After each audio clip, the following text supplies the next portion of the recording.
Hello everyone, welcome back to our channel Anushruti art zone.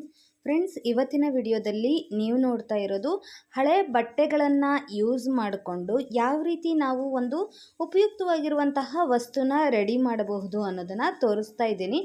ನೋಡಿ, ಅದಕ್ಕಾಗಿ ಬೇಕಾಗಿರೋದು ವೇಸ್ಟ್ ಅಂತ ಬಿಸಾಕುವ ಅಕ್ಕಿ ಚೀಲ. ಅಕ್ಕಿ ಚೀಲವನ್ನು ನಾವು ಹೇಗಿದ್ದರೂ ಬಿಸಾಕ್ತೀವಿ ಅಲ್ವಾ? ಸೊ ಇವುಗಳನ್ನು ಉಪಯೋಗಿಸ್ಕೊಂಡು ಒಂದು ಒಳ್ಳೆಯ ವಸ್ತುನ ರೆಡಿ ಮಾಡೋಣ. ನೋಡಿ, ಅದಕ್ಕಾಗಿ ಫಸ್ಟ್ ಅಕ್ಕಿ ಚೀಲವನ್ನು ಈ ಥರ ನಾನು ರೌಂಡ್ ಶೇಪಲ್ಲಿ ಕಟ್ ಮಾಡ್ಕೊಳ್ತಾ ಇದ್ದೀನಿ. ನೀವು ರೌಂಡ್ ಶೇಪಲ್ಲಾದರೂ ಕಟ್ ಮಾಡ್ಕೊಳ್ಬಹುದು ಅಥವಾ ನೀವು ಸ್ಕ್ವಯರ್ ಶೇಪಲ್ಲಾದರೂ ಕಟ್ ಮಾಡ್ಕೋಬಹುದು. ನಾನಿಲ್ಲಿ ರೌಂಡ್ ಶೇಪಲ್ಲಿ ನೋಡಿ ಈ ರೀತಿ ಒಂದು ತಟ್ಟೆನ ಇಟ್ಬಿಟ್ಟು ಅದನ್ನು ನಾನು ಅಳತೆಯಾಗಿ ತೊಗೊಂಡ್ಬಿಟ್ಟು ಈ ಶೇಪಲ್ಲಿ ಕಟ್ ಮಾಡ್ಕೊಳ್ತಾ ಇದ್ದೀನಿ. ನೋಡಿ, ಈ ರೀತಿ ನಾವು ಹೀಗೆ ಮಾರ್ಕ್ ಮಾಡಿಕೊಂಡು ಈಗ ಇದೇ ಥರನೇ ಕಟ್ ಮಾಡ್ಕೊಳ್ಳೋಣ.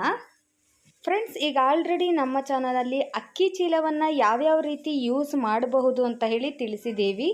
ಯಾರು ನೋಡಿಲ್ವೋ ಒಂದ್ಸರಿ ನಮ್ಮ ಚಾನಲ್ನ ಪ್ಲೇ ಲಿಸ್ಟಲ್ಲಿ ಚೆಕ್ ಮಾಡಿ.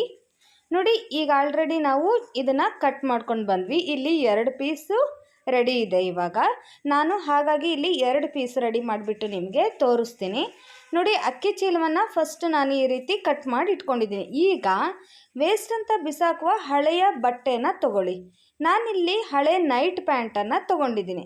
ಒಂದು ಹಳೆಯ ನೈಟ್ ಪ್ಯಾಂಟನ್ನು ತೊಗೊಂಡ್ಬಿಟ್ಟು ಅದರಲ್ಲಿ ನೀವು ಸೇಮ್ ಈಗ ಹೇಗೆ ನೀವು ಒಂದು ಸರ್ಕಲಾಗಿ ಕಟ್ ಮಾಡ್ಕೊಂಡ್ರಲ್ಲ ಅದೇ ರೀತಿಯೇ ಅದೇ ಅಳತೆಯಲ್ಲೇ ನೀವು ಅದೇ ಶೇಪಲ್ಲೇ ಇದನ್ನು ಮತ್ತೆ ಕಟ್ ಮಾಡ್ಕೋಬೇಕು. ಈ ಬಟ್ಟೆನ ಕಟ್ ಮಾಡ್ಕೊಳ್ಬೇಕು.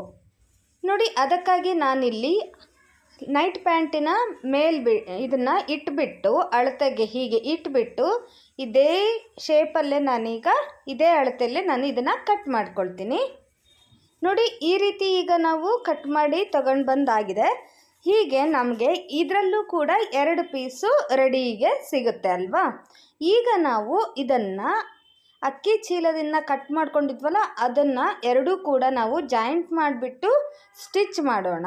ನೋಡಿ, ಈ ರೀತಿ ಹೀಗೆ ಒಂದರ ಮೇಲೆ ಒಂದು ಇಟ್ಬಿಟ್ಟು ಈ ರೀತಿ ನಾವು ಹೊಲಿಗೆನ ಹಾಕ್ಕೊಂಡು ಬರಬೇಕು. ಇದೇನಕ್ಕೆ ಯೂಸ್ ಆಗುತ್ತೆ ಅಂತ ಹೇಳಿ ನೆಕ್ಸ್ಟ್ ನಾನು ನಿಮಗೆ ತಿಳಿಸ್ತೀನಂತೆ. ನೋಡಿ, ಫುಲ್ ಸರ್ಕಲ್ ಆಗಿ ನೀವು ಈ ರೀತಿ ರೌಂಡ್ ಮಾಡಿ ಅಥವಾ ಮೇಲ್ಗಡೆ ನೀವು ಜಾಸ್ತಿ ಏನಾದರೂ ಕಟ್ ಮಾಡ್ಕೊಂಡಿದ್ರೆ ಅದನ್ನು ಹೀಗೆ ಮಡಚಿಬಿಟ್ಟು ಕೂಡ ನೀವು ಹೊಲಿಗೆನ ಹಾಕ್ಕೊಂಡು ಬರ್ಬೋದು. ನಾನೀಗ ಫುಲ್ ಹೊಲಿಗೆ ಹಾಕ್ಕೊಂಡ್ಬಂದು ತೋರಿಸ್ತೀನಿ ನಿಮಗೆ. ನೋಡಿ, ಈ ರೀತಿ ನಾನೀಗ ಹೊಲಿಗೆನ ಹಾಕ್ಕೊಂಡು ಬಂದಿದ್ದೀನಿ. ಫುಲ್ ಸುತ್ತೋರ್ಗೂ ಹೊಲಿಗೆ ಹಾಕ್ಕೊಂಡು ಹಾಗೆ ಮಿಡಲ್ನಲ್ಲೂ ಕೂಡ ಹೀಗೆ ಹೊಲಿಗೆನ ಹಾಕ್ಕೊಂಡು ಬಂದಿದ್ದೀನಿ.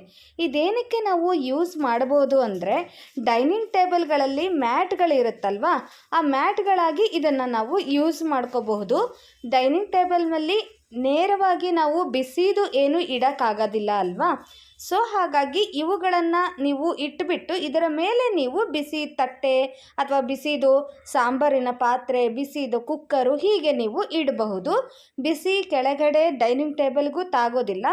ಸೊ ಈ ರೀತಿ ಮ್ಯಾಟ್ಗಳನ್ನು ಬಳಸೋದ್ರಿಂದ ಡೈನಿಂಗ್ ಟೇಬಲ್ ಕೂಡ ಚೆನ್ನಾಗೇ ಇರುತ್ತೆ.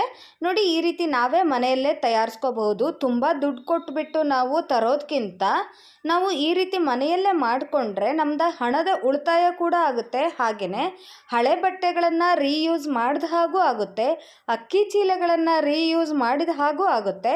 ಹಾಗೆಯೇ ಬಿಸಿದನ್ನು ಇಡಲಿಕ್ಕೆ ನಾವೇ ಮ್ಯಾಟನ್ನು ತಯಾರಿಸಿದ ಹಾಗೂ ಕೂಡ ಆಗುತ್ತೆ.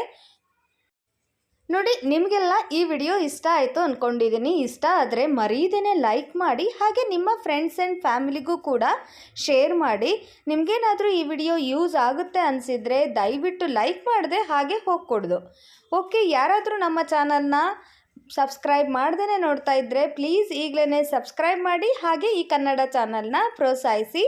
ಸಿಗೋಣ ಹಾಗಾದರೆ ಮತ್ತೊಂದು ಇಂಟ್ರೆಸ್ಟಿಂಗ್ ಹಾಗೆಯೇ ಯೂಸ್ಫುಲ್ ವಿಡಿಯೋ ನೋಡಿದ್ದಕ್ಕಾಗಿ ಧನ್ಯವಾದಗಳು.